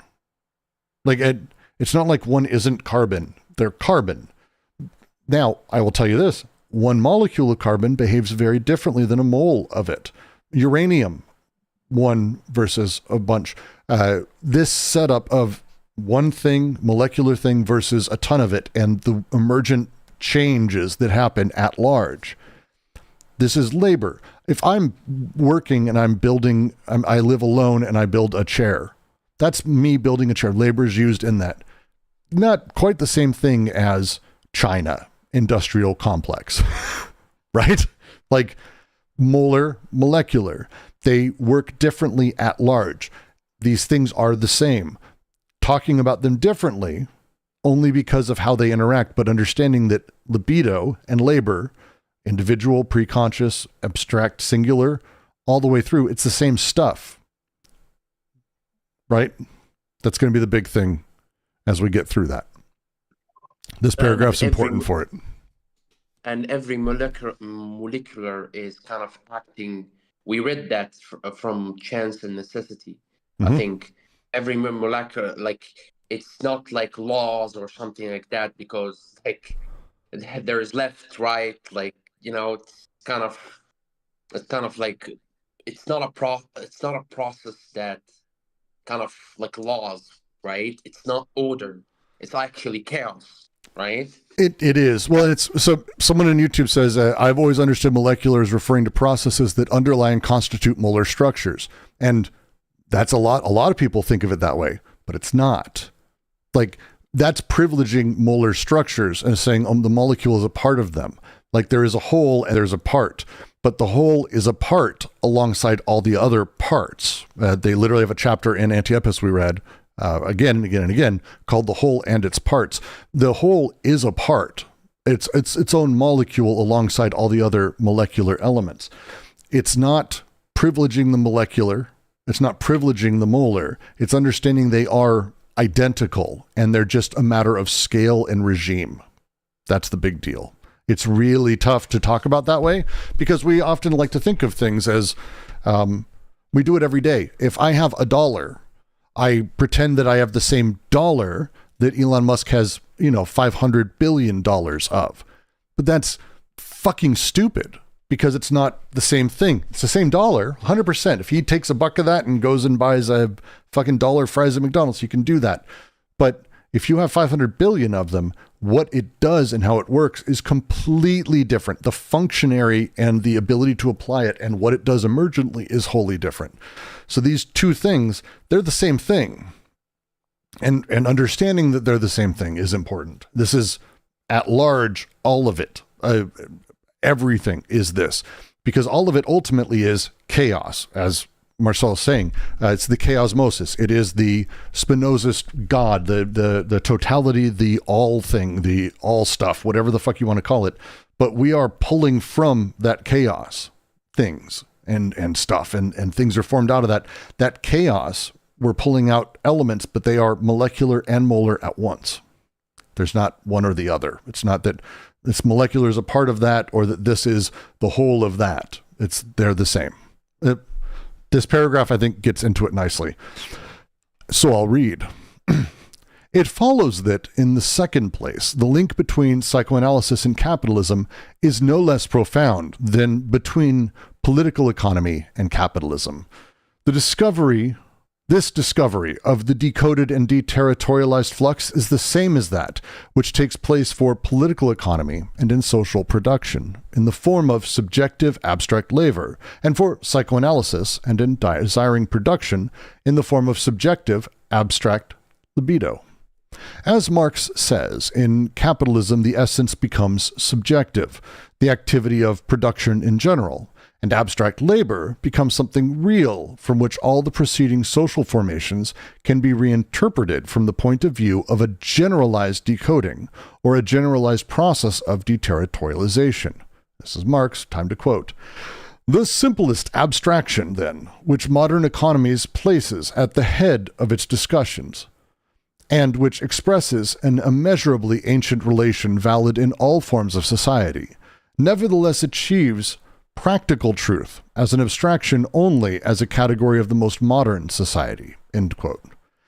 This is also the case for desire as abstract libido and as subjective essence. Not that a simple parallelism should be drawn between capitalist social production and desiring production, or between the flux of money capital and the shit flux of desire. The relationship is much closer.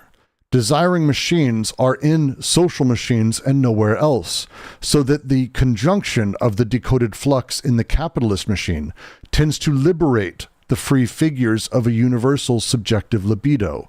In short, the discovery of an activity of production in general and without distinction, as it appears in capitalism, is the identical discovery of both political economy and psychoanalysis beyond the determinate systems of representation. That last bit is in short, when they do that, take it seriously. They don't usually do. In short, to say again, the discovery of an activity of production in general and without distinction. The activity of a production in general without distinction, as it appears in capitalism, is the identical discovery of both political economy and psychoanalysis beyond determinate systems of representation. That's labor, and they're not saying that, oh, these are parallels, these are analogous to each other. No, it's the same thing. It's a different positions, different determinate conditions of it, same thing. Lacan designate a German word called Arbeit, right?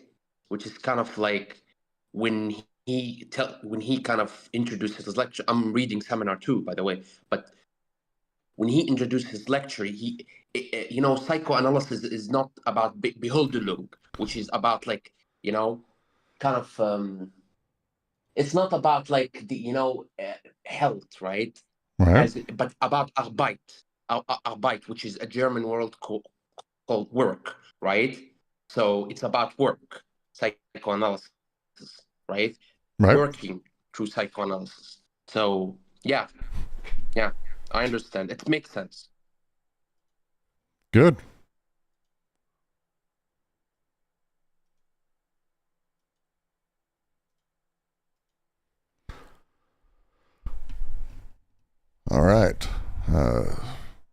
from YouTube. So that's why the analysis of libidinal economy is necessarily the analysis of political economy. Yes. So it's why that they play differently and they require different works and efforts. And you can see that in a lot of the secondary or follow-on texts that have sort of happened since that are very inspired by this. They require different works. It's not identical. It's not all one thing. That's not what they're saying, but it is all the thing. And the abstract layers of it, the same way that when we talk about labor individually, subjectively, all the way through how labor influences the economy, this is just the same thing with desiring production. It's just the same play, more or less the same play. And yes, James, the emphasis is on aggregate. It's they use the term a lot, the law of large numbers. It's actually how they refer to it quite a lot in the French, that the aggregate obeys the laws of large numbers. And they're not meaning that in like an allegorical sense. Again, they're being very specific. The laws of large numbers change how things behave, and there are interactions and emergences that completely shift things. Again, that's the nature of all of this, but that's what they're getting at. Everyone following? Let me see. This could be a short paragraph. I might want to do that. We're going to go a little bit over the 2-hour mark. We'll be good. Morty says, are they taking the same path as the Frankfurt School, Freudo-Marxism? No. Definitely. They're, well, actually. So they're not taking the same path. They're going far deeper because they're basically pulling in a lot of sort of, I don't want to say post-structuralist, but they're taking post-structuralist critiques and giving them sort of a structuralist take. They're doing a lot of inverting of stuff and pulling stuff together in a very unique way. So it's a really unique sort of setup. And yeah, Wig says on YouTube, economists say that that's the economies of scale. Economies of scale is in aggregate. We talk about that. But again, think of it as that abstract element of labor in there. And you can actually trace a great deal of things in the economy. It's really fascinating. That's one of the things about the labor theory of value a lot of people fuck up, is they think that it's like, oh, it determines the price of a thing by the labor. I put $2 of labor into it. Why do it? It's like, but no, it's labor everywhere. If we ever got to the point that like there was a dude who had to push a button to start all the machines that would mine and refine and like, you know, like Satisfactory, the video game, or Factorio, where it's one dude doing all of those things would be incredibly cheap, but you're still paying that guy. Like, that's the thing. Every step has these things. Mining, if you haven't, go look at sulfur mines and enjoy the nightmare fuel that some humanity has to live through. So that way you can have matches, I think, and other shit. Like there's a bunch of stuff it's used for, but it's like, ugh, so terrifying. That's labor is in all of these things, always. What's going to happen if when AI begins, you know, it's already beginning to replace labor? They're saying it is. I'll tell you right now, I don't know a single company that's having success with AI replacing labor in a way that is more than that first tier of like customer service as a thing. It's not replacing creatives and artists. Studios are thinking it will, and so they're laying people off, but it's not actively doing it. There's a ton of studios I know that have put a bunch of money behind AI that are pulling it back out. They're starting to use it more for like code debugging, low level coding, things like that. But you're not seeing it. It's not doing the thing it's promised quite yet. I have theories about whether or not it will, but it ain't doing it quite yet. The promise of it is what is making, the markets behave as they do, but it hasn't been shown as far as I know at any company. I know one company who they started using an AI setup for production. This tool came out like 6 months ago, and they ended up having to hire a team of people to manage that AI. And at some point they got rid of the tool because the team to manage that AI ended up actually being about the same size or a person less than the team they would need to just have their own tool internally. Well, like Home Depot, they've brought in a whole bunch of self-checking stations, and then they can cut back on quite a bit. Self-checkout's a fascinating version of this. Self-checkout has been shown actually to be not profitable, which is weird to say out loud because we don't think of it that same way. But the challenge is you'll start seeing this. Safeway, Kroger, and a few others are starting to eliminate self-checkouts. Walmarts are limiting large-scale self-checkouts because what they're finding is there's this weird mix of people being upset, one, because they can't get customer service very quickly. Two, the ongoing costs of upgrading, because as the software updates, you can't let security features not be part of that. So these companies are being deeply extractive of Walmart and others. So one of these units, there's a great study that was done on like the actual cost of self-checkout. It isn't profitable. So it is in the short term because the promise is that it will be like, oh, it'll be so much cheaper, just like Uber. And that's how these companies do it. Uber is going to be cheaper than taxis. And it was until VC money isn't just, basically offsetting the cost of every one of your rides. And now Uber is more expensive than taxis were and drivers get paid less. So now we're all fucked. Basically like all tech. So it's the same thing. Self-checkout's fascinating. I'm actually going to just take a moment. I want to find that video because there was this one video I found that I really, really liked on self-checkouts, and how they're being removed. Really, really liked it. Here, found it. And I will, no, come on. There you are. That is, what the fuck is, that's weird. All right. And I'll post it in right here in the Discord and then onto the tubes right here to give a watch. It's really fascinating when you break down the actual way money is flowing through these elements and how self-checkout sort of operates and where people find profit, how profit is extracted, the companies behind those machines, and how they're extracting profit. But again, how are they being seen? What is the error rate? How much shrinkage is there? Because people unintentionally steal all the time now because of it. They don't notice that it didn't ring up because people don't give a fuck. They're not employees. They don't give, they're like, and then they go.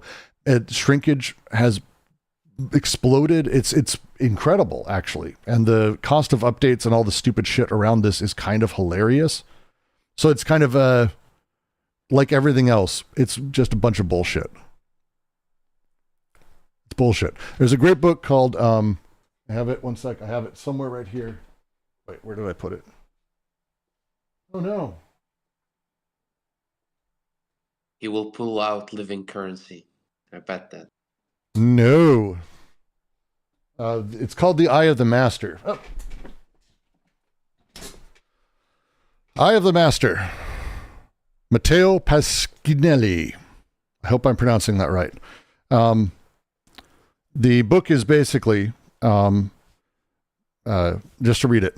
What is AI? The dominant view presents it as a quest to solve intelligence, the solution to which is supposedly found in the secret logic of the mind or the deep physiology of the brain. Eye of the Master argues to the contrary. The inner code of AI doesn't imitate biological intelligence, but the structure of labor and social relations. Accurate book. Accurate book. And I say this as someone who has I've built in Python my own shitty, terrible fucking AI. This is 100% accurate to how the stuff actually functions at a code level. Just flat out spot on. So that's my rant about that. Highly recommend the video. Highly recommend that. It's really, really fascinating.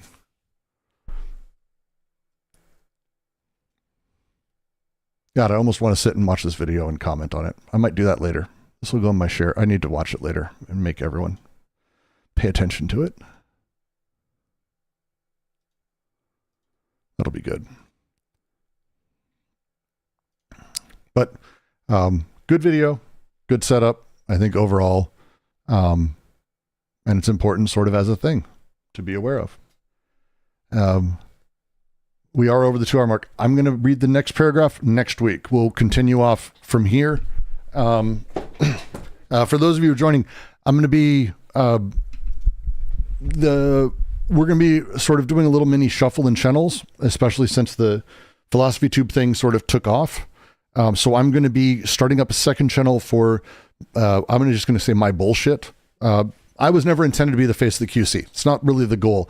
It fell back into that because no one else really streams. And I'm going to be continuing to stream here for AO. And we're going to be doing a lot more nights and teaching stuff and all those fun things because I really like the theory stuff, the extra academic work of the QC and things. But the semi-drama content, which I have to tell you, I really enjoy going over people's videos. We did the Prudentialist. We've done a lot and just talked about how they don't understand these works that they're talking about. I'll be doing a lot more of that, but we'll be doing a little shuffle. It'll be fun. But it'll be really great. Thank all of you for joining. And I think that'll be it. Let me see where I can send my wonderful YouTubers. Let's see. Where can I send you all? Oh, of course, I can send you somewhere. Let's see. One sec. Let's see who's up. And it's, of course, he's up.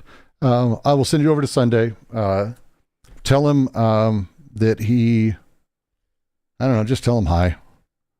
Just tell him hi. That'll be perfect. Just tell him hi. That'll be lovely. Otherwise, I'll see you all next week.